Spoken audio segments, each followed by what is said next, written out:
Pour un utilisateur lambda, les fichiers, ce sont des icônes qui se trouvent dans des répertoires et sur lesquels il peut cliquer pour voir apparaître le contenu. C'est l'interprétation que la plupart des utilisateurs des ordinateurs ont pour pouvoir interpréter le contenu des fichiers. Donc là, c'est un outil qui est un fichier pour un utilisateur, c'est un objet de stockage de données. Toutefois, de la même manière que une personne lambda qui voit un joli bâtiment avec des façades ne regarde que ces aspects-là, un ingénieur génie civil aura plutôt tendance à regarder la solidité de la structure, la répartition des charges, le choix des matériaux de construction et la fragilité du bâtiment. Le programmeur, quand il voit un fichier ou quand on lui parle de fichier, il ne va pas parler de ces icônes-là parce que ça, ce sont des icônes, mais ce ne sont pas les fichiers. Alors, comment le programmeur va l'utiliser? Il va voir le fichier comme étant euh, un moyen de sauvegarde des données stockées dans des variables. Donc, le programmeur, quand il lance son programme, il y a des variables qui sont déclarées. Et ces variables-là, quand le programme va s'arrêter, ces variables vont disparaître en même temps que le programme. Et les fichiers sont un moyen pour lui de pouvoir sauvegarder l'état ou les informations ou les données qu'il souhaite voir rester après le traitement de traitement lié à l'exécution du programme. De manière plus formelle, un fichier est un objet typé du système de fichiers pour le stockage sur disque d'un ensemble de données identifiées par un nom. Alors, cette définition, elle ne couvre pas toutes les notions de fichiers après que nous allons voir, mais seulement les fichiers qui sont stockés sur des périphériques de stockage. Les éléments importants, le premier, c'est que c'est un objet typé. Le deuxième, c'est le stockage se fait leur objectif, c'est le stockage. Et la nature, c'est que c'est un ensemble de données qui sont identifiées par un nom et qui correspond au nom que nous voyons sur les icônes par rapport aux démonstrations. Il y a plus de 1500 formes ou formats de fichiers qui existent ou qui sont répertoriés sur la page Wikipédia qui est dédiée dessus, allant des fichiers JPG aux fichiers MP4, MP3, aux fichiers docs, etc. Vous pouvez aller faire un tour sur la page Wikipédia sur les formats de fichiers pour voir à quel point il y a des fichiers, il y a des formats qui sont diversifiés pour un grand nombre d'usages. Malgré le grand nombre de formats de fichiers, il est possible de les regrouper en trois grandes catégories de fichiers. Les fichiers ordinaires, qui sont en général utilisés pour stocker des données des utilisateurs sur les périphériques de stockage. Dans cette catégorie, on peut trouver les fichiers texte et les fichiers binaires, dont nous allons parler plus loin. C'est la catégorie que nous allons traiter dans le cadre de cet épisode. Il y a aussi à côté les répertoires et les fichiers spéciaux qui ne sont pas couverts dans cet épisode, mais qui sont d'autres types de fichiers. Et pour le cas des répertoires, vous pouvez retenir que ce sont des conteneurs qui permettent d'organiser le système de fichiers sous la forme d'un arbre.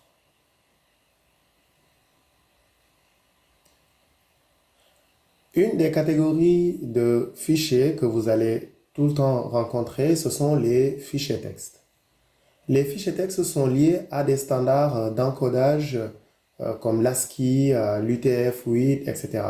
Ces normes d'encodage définissent des correspondances entre les caractères et leurs valeurs entières. Ici, nous avons le code ASCII qui est présenté sous la forme d'un tableau. Celui de gauche, c'est la représentation en hexadécimal et celui de droite, la représentation en décimale, en base 10. Par exemple, le caractère 1 correspond à l'entier 49. Donc, 40 sur la colonne plus 9 sur la ligne. Le caractère A correspond à la valeur entière 97, donc 90 sur la colonne plus 7 sur la ligne. Et enfin, le caractère 0 correspond à 48. Donc, il faut faire la distinction entre le caractère 0 et la valeur entière 0. Ici, quand vous avez le caractère 0, ça correspond à l'entier 48.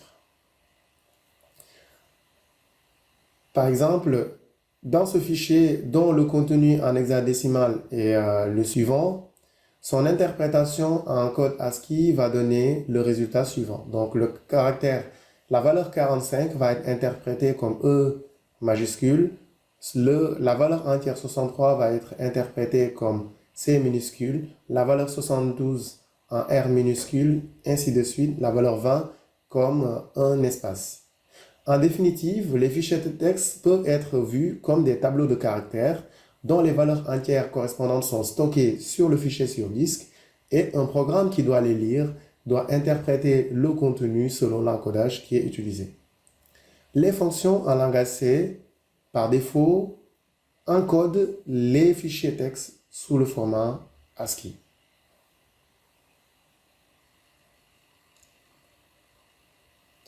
Nous allons essayer d'illustrer les types de fichiers, notamment les fichiers texte. Donc là, nous avons mis dans un répertoire un fichier JPEG, un fichier PDF, un fichier vidéo, un fichier exécutable, un fichier source.c, un fichier texte et un fichier Word pour voir. Donc pour les besoins de la démo, nous allons plutôt utiliser la ligne de commande pour illustrer ce dont on parle. Alors, donc ces fichiers sont là. Donc le fichier texte, donc une manière de voir de tester si c'est un fichier texte ou pas, c'est d'utiliser la commande cat. La commande cat interprète le contenu d'un fichier comme si c'était un fichier de type texte. Donc s'il l'affiche normalement, ça veut dire que l'interprétation selon l'encodage des fichiers de texte est correcte. Donc, si je fais sequence.txt, donc on voit qu'en fait, il nous montre le contenu d'un fichier qui contient des nombres, mais au format texte. Alors, on peut faire la même chose aussi sur le fichier secbis.txt, qui est un fichier langage C. Donc, ce fichier-là, donc avec la commande cat, on peut afficher son contenu parce que la commande cat va l'interpréter, comme si c'était un fichier texte. Et donc, prendre caractère par caractère, regarder la correspondance et afficher le caractère correspondant. Donc, les fichiers texte en général, donc on va les retrouver dans tout ce qui est fichier source, dans fichier HTML, XML, les sources des codes de programmation, texte, les fichiers .ini, les fichiers de configuration. Donc, tous ces fichiers en général sont des fichiers .text. Donc, on va essayer de voir pour les fichiers HTML, parce que quand on ouvre un fichier, quand on ouvre un navigateur, par exemple sur le site ugb.sn, le site se présente ici avec des images et tout, mais en réalité, lorsqu'on fait CTRL-U pour voir le code source de la page, on se rend compte qu'en fait, c'est du texte qu'il y a derrière. Donc, on va essayer de récupérer le contenu, le code source de ce texte-là sur la ligne de commande et ensuite vérifier que c'est bien un fichier texte. Alors, pour ça, il y a la commande wget qui permet de récupérer les pages web. Donc, ugb.sn et on va lui demander de sauvegarder le résultat sur le nom de fichier texte. Alors pour ça, l'option c'est out file index.txt. HTML. Donc là, il va télécharger le fichier et ensuite mettre le contenu dans index.html. Donc si je fais ls, je vois le fichier index.html. Quand je fais cat index, donc là, je vois le contenu, il est bien sous forme, c'est un ensemble de caractères et de textes qui représentent un code. Donc, ce qu'il faut retenir un peu de ce que j'ai fait jusqu'à présent, c'est lorsque c'est un fichier texte, quand vous affichez avec 4, ça s'affiche correctement, il affiche des caractères correctement sans difficulté. Alors maintenant, qu'est-ce qui se passe lorsque le fichier n'est pas un fichier texte? Notamment, le premier, ça c'est un fichier image, c'est une image JPEG. Donc, si je fais 8, ça, vous pouvez voir que c'est une image de Dakar à la place de l'indépendance. Donc, ce n'est pas un fichier texte. Donc, si on essaie d'utiliser la commande cat sur ce fichier-là, en fait, il nous affiche des caractères qui sont bizarres et tout. Alors, la raison, elle est simple. C'est parce qu'il interprète chaque octet ou chaque caractère comme étant un caractère ASCII, alors que le contenu de l'image ne doit pas être interprété comme un caractère ASCII. La même chose, donc un fichier PDF. Donc là, ce fichier, c'est un fichier PDF. Bien sûr, on voit du texte à l'intérieur, mais les fichiers PDF ne sont pas des fichiers texte. Ce sont des fichiers binaires. Alors, pour le prouver, on va utiliser la commande cat sur un fichier PDF et on va avoir à peu près la même chose. Il arrive qu'on ait du texte dedans, mais prioritairement, la structuration, ce ne sont pas des fichiers texte. Donc, le format n'est pas le même que le format des fichiers texte. Ils n'ont pas été encodés suivant les tables ou les formats d'encodage de fichiers texte. Alors, c'est encore pire lorsque ce sont des images vidéo. Donc là, c'est un fichier MP4. Quand on essaie de l'afficher, là, on voit le même phénomène. Donc, quand vous voyez ça, vous pouvez vous dire que ce n'est pas un fichier texte. Donc, la même chose sur des fichiers exécutables. Donc, dans les fichiers exécutables, vous allez trouver aussi des caractères bizarres qui sont dedans. Alors, l'autre élément qui est important aussi, c'est que les fichiers Word ne sont pas des fichiers texte. Donc là, même si on voit du texte ici, ben, à la base, ce ne sont pas des fichiers qui sont encodés suivant les codes caractères. Donc si je fais comme ça, je vois les mêmes choses que ce que j'ai vu sur les autres types de fichiers qui ne sont pas des fichiers texte. Donc en gros, lorsque ce sont des fichiers texte, ben, quand vous utilisez la commande cat, tous les caractères correspondent et il va vous donner le résultat satisfaisant en affichant le contenu. Lorsque ce ne sont pas des fichiers texte, ben, le résultat, c'est que quand il va interpréter comme des fichiers texte, ben, il va obtenir des caractères qui ne sont pas cohérents et qui sont très différents de ce que vous obtenez quand vous utilisez le lecteur vidéo, le lecteur d'image, le lecteur PDF, etc. Donc ça permet de voir un peu le comportement des fichiers texte par rapport à la commande cat. Alors maintenant, on peut aller sur... bon, je switch sur Linux parce qu'il y a un outil qui permet d'avoir le type des fichiers ou le format des fichiers de manière plus simple. Là, c'est la commande file. Donc, si je lui dis 8, donc il me dit que ça, c'est une image de type JPEG, donc JPG, RIF. Si je lui dis file EDT, donc c'est un fichier PDF, donc il me dit que c'est une version PDF version 1.3.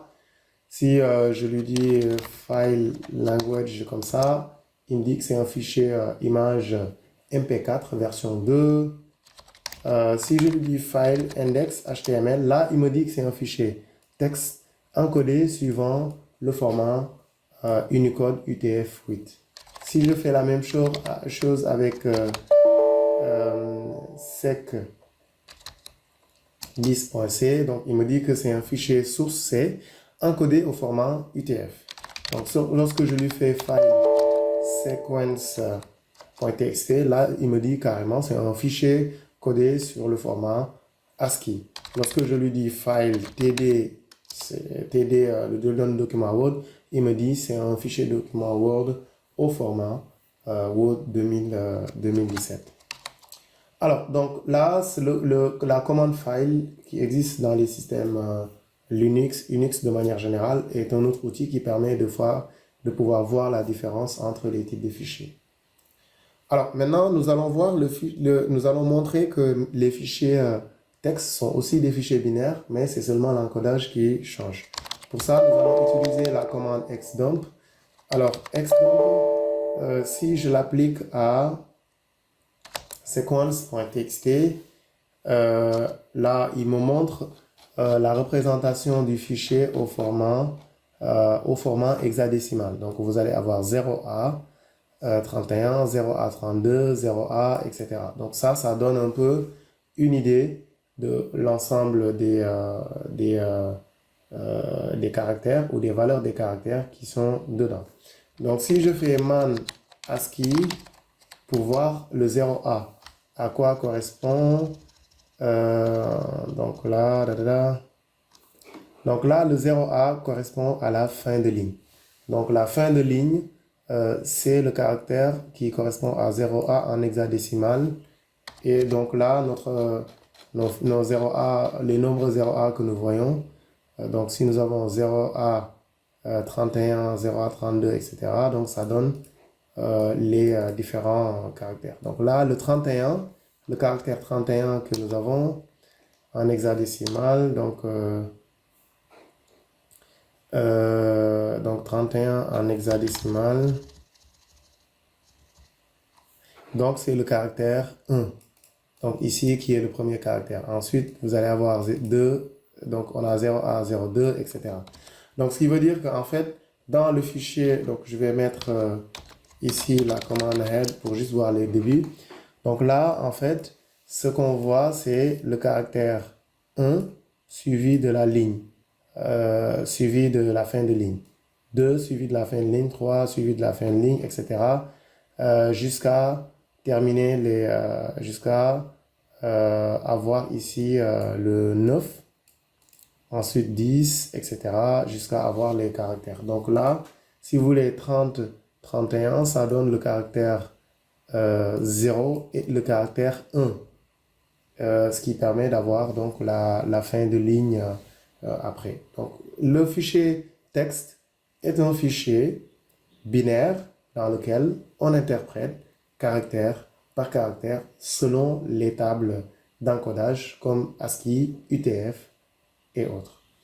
Alors, une autre manière de montrer à quoi ça ressemble ici, c'est d'utiliser l'option -c de xdump. Et là, on voit bien que il met 31, c'est 1, 32, c'est 2, 30. Donc là, les points que vous voyez là, c'est des fins de ligne.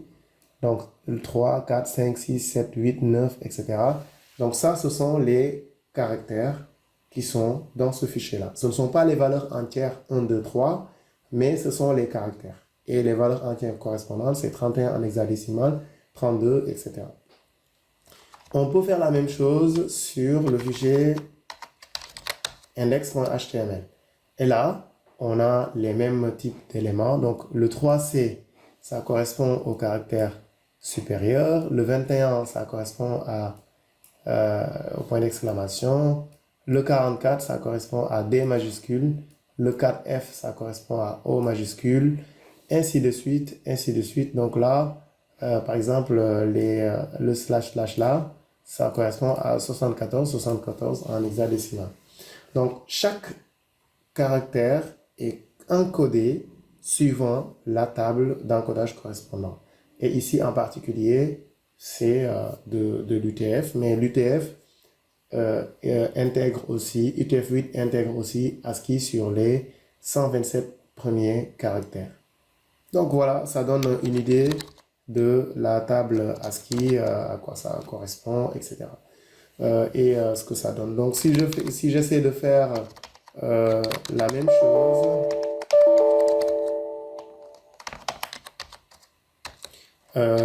sur des fichiers, par exemple le fichier exécutable,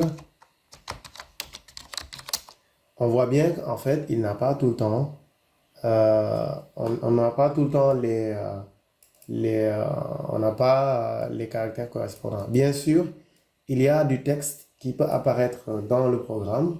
Les chaînes de caractères que vous donnez, qui sont des chaînes de caractères constantes, on peut voir on peut les voir sur le fichier quand on essaie de les traduire en texte de temps en temps. C'est pour ça que c'est toujours voilà, dangereux de mettre dans son fichier exécutable du texte correspondant à un mot de passe ou autre en clair. Lorsque vous tapez en clair, c'est visible. Bien sûr, il y a d'autres aussi éléments qui restent et qui sont stockés d'une certaine manière. Donc, en gros, c'est ce que je voulais vous montrer dans cette partie sur ce que sont les fichiers texte, comment on détecte ou comment on reconnaît un fichier texte sur le système de fichiers, comment voilà, les textes, comment c'est encodé, l'utilisation de la commande cat, file et xdump éventuellement. Donc, cat existe sur Windows, mais sur xdump et file, il va falloir les télécharger et les recompiler pour les utiliser. Moi, j'ai ici Linux sur WSL pour pouvoir les tester. Voilà, je vous remercie et à la prochaine vidéo.